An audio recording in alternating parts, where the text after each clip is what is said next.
everybody. How are we doing? So as Holly mentioned a little bit about me, the first thing we're gonna go over today is I kind of want to give you an overview of what we're gonna talk about. So I'll tell you a little bit about me and you're like, why? You just heard about me. But a lot of the people that get into TV have a story and a reason that they got into it. And I'll tell you a little bit about mine here in a minute, but I want to be able for you to hear that and use that as an example for you to be able to turn your story and your involvement and give that to your donors or the people that you're asking for funds this year for Giving Day, and be able to relate to them and actually get more money maybe. And then the couple other things we're gonna talk about is kind of how TV stations work. Kind of what I've realized over the past couple of years is not a lot of people know what goes on in a TV station, what I do on a daily basis. My job is a little crazy. As you heard, I've had almost every single role in the newsroom. I don't know if wonderfully is the right word for all of those, but I've done a lot of different jobs. And so I've worked with a lot of different people and organizations, and I've learned a lot from that. A couple other things we're going to cover is interviews, kind of what to expect, the different type of interviews that you might see if I'm calling you or another station is calling you, and to be able to tell that story and how you get that effectively across to our viewers, but also if you're working with a paper, if you're doing an interview with them, to be able to get your story across in order to hopefully get more money on Giving Day. A couple other things we'll cover is press releases, media advisories, kind of how to send those out, what needs to be included in those, when we need those, and then also photos, videos, and how to use social media to your advantage. So as Holly mentioned a lot about this already, but I started at KETK in 2015. I am a graduate of Brookhill, go Guard. I am a graduate of Dallas Baptist, go Patriots. And I started 2 weeks later at the station. I don't know what Neil Barton was thinking when he hired a 20-year-old kid, 2 weeks out of college, had never worked in the media industry before, but something stuck. And I'm so thankful that he hired me. I've held a ton of different positions. My first anchoring that I did actually was on East Texas Giving Day last year. And like Holly said, it has been a pet project of the station, but also of mine. I started back in 2018. I went back in our records this past week and looked at what we did that first year. And I think I maybe worked with I'd say probably 15 to 20 organizations. Last year, I think I hit about 96 from start to finish.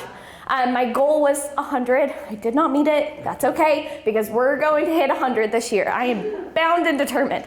But it's grown every single year. And to get to hear the stories and get to hear how much this impacts you guys and the money that y'all are raising to be able to impact our community, that's what I love. I'm from here, I grew up here, and then as soon as I got out of school, I moved back here. My original plan was actually to move off, and I did not do that because I fell in love with East Texas again. I'm your neighbor, I am your friend. We are here to help you in any way possible. So, my first Giving Day was back in 2018, like I said. I've been involved in a couple of different organizations here in East Texas. I started with Make-A-Wish before they moved all of their operations to the Dallas area. I did that for a couple of years with our main anchor, Casey Koviak. She kind of got me involved in that when I got back here in East Texas. And then currently I'm a member of the Junior League of Tyler. I'm in my first active year, and so I've learned a lot from my side of working in the media, but also being able to take those ideas and using them while I'm in Junior League. Okay, so I don't want to sit up here and I don't want to talk to you for however long. I want y'all to be interactive. I want y'all to give me answers. So, how many TV stations do we have here in Tyler? 4? Yes, we have 4. So we are the NBC and we're the Fox affiliate. We're called a duopoly. A lot of different markets across the country have duopolies. It's not uncommon. We also have CBS 19, which is over on the Loop next to Church's Chicken, kind of by Putt Putt. And then KLTV, which is downtown Tyler. And then we are KTK/KFXK Fox 51. So yes, I am here on behalf of my station and how to tell you how to work with the media, but that doesn't mean just work with me. Like selfishly, yes, I kind of want you to work with me first, but you know, it's okay.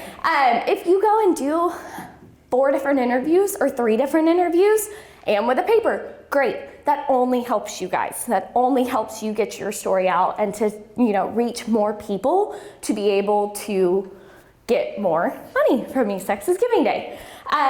There are 28 different counties that we consider East Texas at the station that we cover.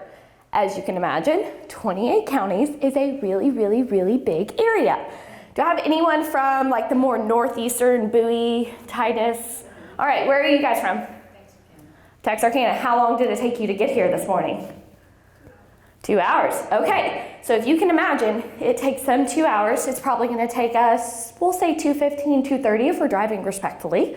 If I'm going to a story and I'm going to spend 30 minutes at that story, I have to be considerate of my photographer's time, my reporter's times, and balance how far away I'm sending them on a story versus how long I'm going to be there. And that's not always an easy decision. Believe me, there is no one in this room that loves nonprofits and East Texas nonprofits more than me. I am here, I am your advocate, I love working with you guys. But that doesn't mean that I don't have to make hard decisions on a daily basis. My actual title is assignments editor, and so I'm the one calling, confirming, setting up stories, setting up interviews for my reporters and photographers all day. So I have to make those hard decisions sometimes, and some of those are breaking news decisions. I have everything lined up for my reporters, and I have everything scheduled out 3 or 4 interviews for my photographers every day, and then breaking news happens. And I have to call an organization and say, hey, I'm really sorry, I'm not gonna be able to make it to your event today, but we'll talk about this a little bit later. Hey, is there any way that you can send me pictures? I would still love to be able to talk about your organization on air. I would still love to be able to get your story out, but I don't have the means to get there today. So we'll talk about kind of what we look for and what you guys are sending, and you can also put it on your own social medias. It only helps us and it helps you. So. The other thing that I have to consider is how many reporters and how many photographers I have a day. At best, I have probably 3 reporters, 4 reporters on a really great day. 1 photographer, maybe 2 if I'm really, really lucky. Well, what happens if they call in sick and I had 3 things set up for them? Well, then I have to call and rearrange everybody's schedule. So it's not always the easiest decision. I always tell people my job is the most thankless job in the newsroom because I'm like managing, I feel like 20 different people's schedules every day and trying to keep up with 28 different counties and everything that is going on in those different counties. So be patient with us. If I sound a little stressed when you talk to me on the phone, it's probably because I am. Yeah. And if I don't answer your phone call or if I don't text you back right away, it's probably because I've got, breaking news or something going on. I will get back to you, I promise. I do not delete an email. I do not delete a text message until I have looked at it and I have dealt with it or have someone else deal with it because I can't deal with everything. All right, the most dreaded part of working with the media, interviews. First thing I always hear is, I don't want to talk. I can't be on camera. I can't do this. Okay. About 15 years ago, I would have said, I can't talk in front of people. I couldn't do an interview. That has clearly since changed. I was telling this lovely woman in the front row here a couple of minutes ago, I said, it's not the public speaking that I fear. It's I want to get all of the information that I think you need across to you in the most timely fashion so I can help you guys the most. But I wasn't always like this. I didn't always love public speaking. So a couple of different types of interviews that we're going to go over. The first one is going to be a live interview. So if you're hearing from me from East Texas Giving Day, here's what you're going to hear. Ring, ring. Hi, this is Christa with KETK. How are you doing today? Wonderful. I saw that you were on the list for East Texas Giving Day this year, and if I've never worked with you in the past, I would really love to be able to include you in our coverage this year. Would you please consider being on our midday show, either at 11 a.m. or 3 p.m., and doing a live interview with us? And everyone says, I don't know if I can handle that. Okay, first off, it's 3 minutes. 3 minutes of your life.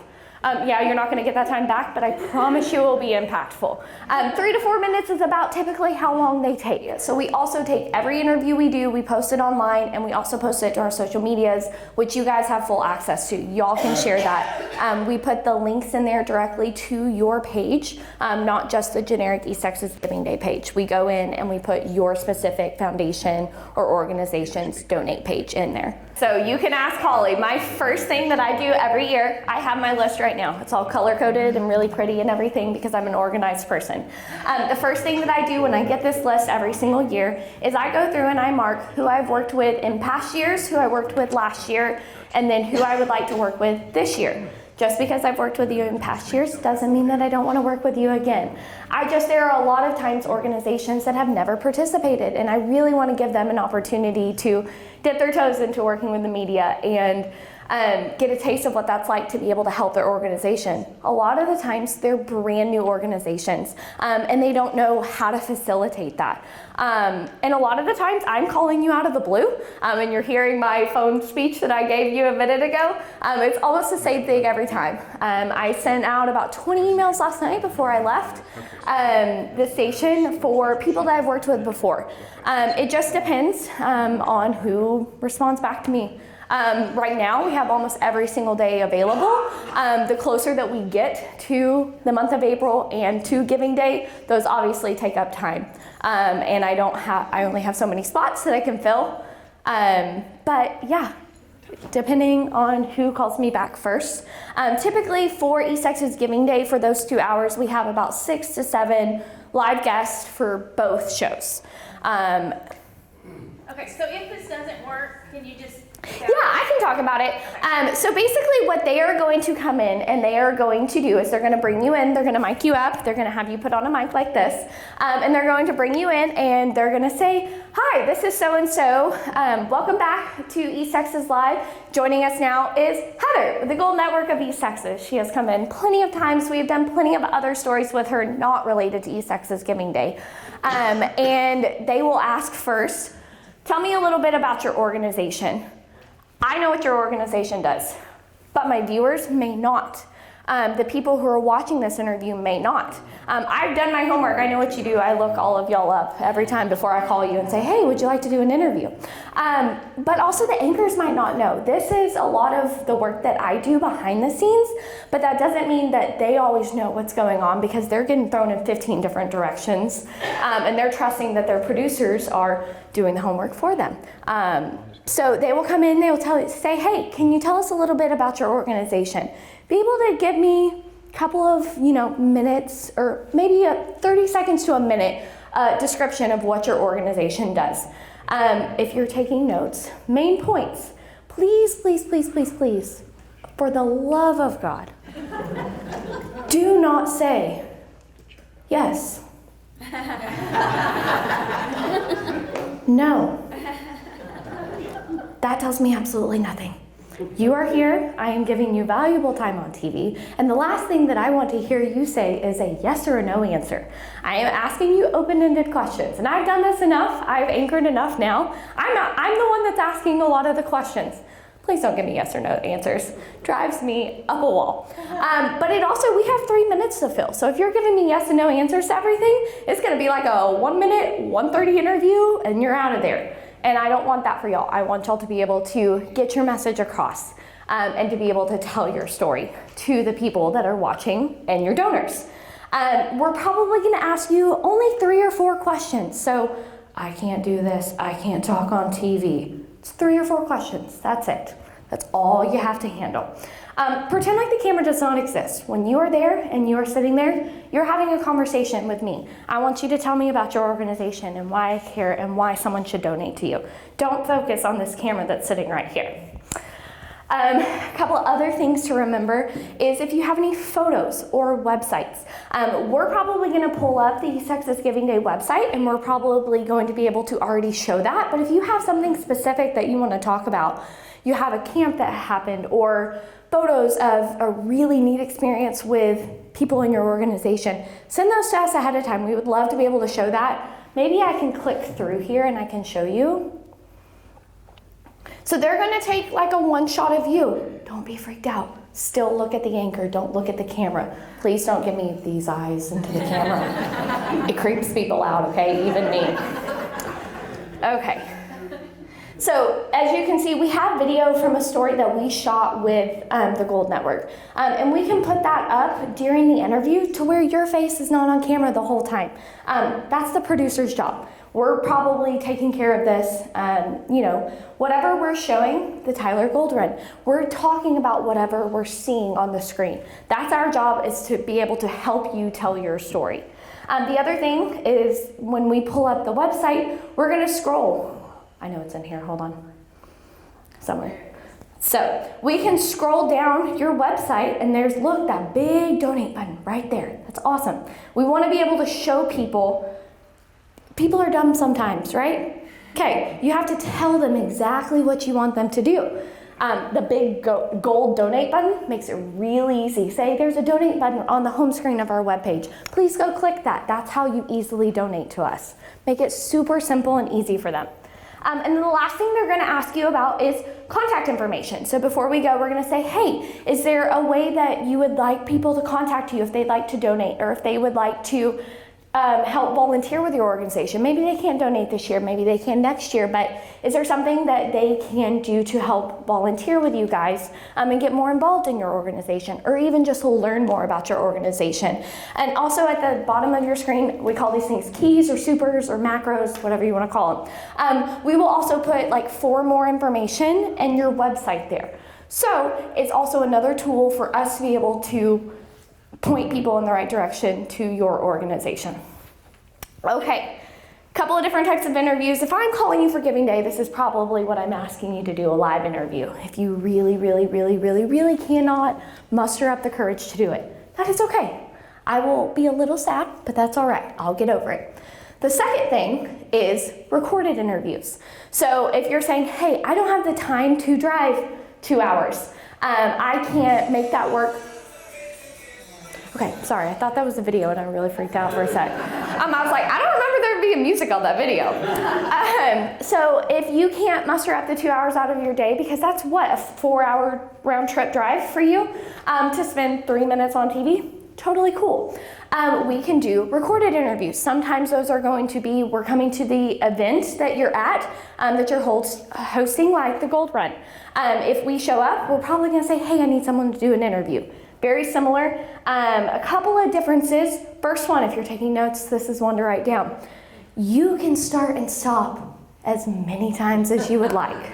You can say, you can say, you can even say yes or no. I won't be mad.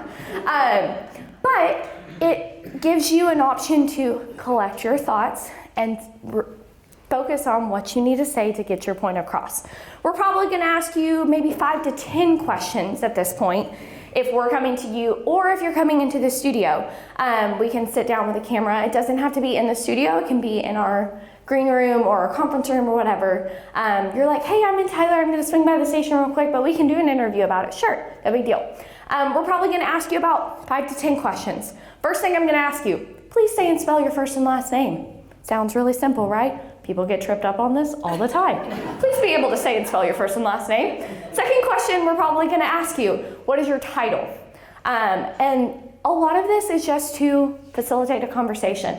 The first couple of questions I'm gonna ask, tell me a little bit about what we're doing here today. Tell me a little bit about your organization. It's not because I'm gonna probably use that soundbite, it's because I need the people who are listening to this interview, who are actually writing the story, to be able to know what's going on. Because I probably know what your organization does. They may not. So I'm trying to make it as easy as possible for them when they're writing this story, so we don't get any information wrong. Out of all the questions that we ask you, maybe it takes 10 minutes to do this interview. I'm looking for 20 to 30 second answers. One of them. So out of all the things that you tell me, looking for about 20 to 30 second soundbite. That's it. The other thing, like we were talking about during the video for the last interview that I scrolled through, we were talking about the Gold Run, and we had a video of that sign up. We want to be able to see and say what we're talking about and what you guys are doing. So any pictures, again, video, any signs that we're able to go shoot, anything that you have at your organization that we're able to identify your nonprofit or what you guys do. Did we get this Playing, yes, no? Okay, no worries. I'm gonna scroll through this one too. But we take an interview that we did, and then this is what y'all see on TV every day. But the anchor is going to read through the script, and then they're going to go to some video.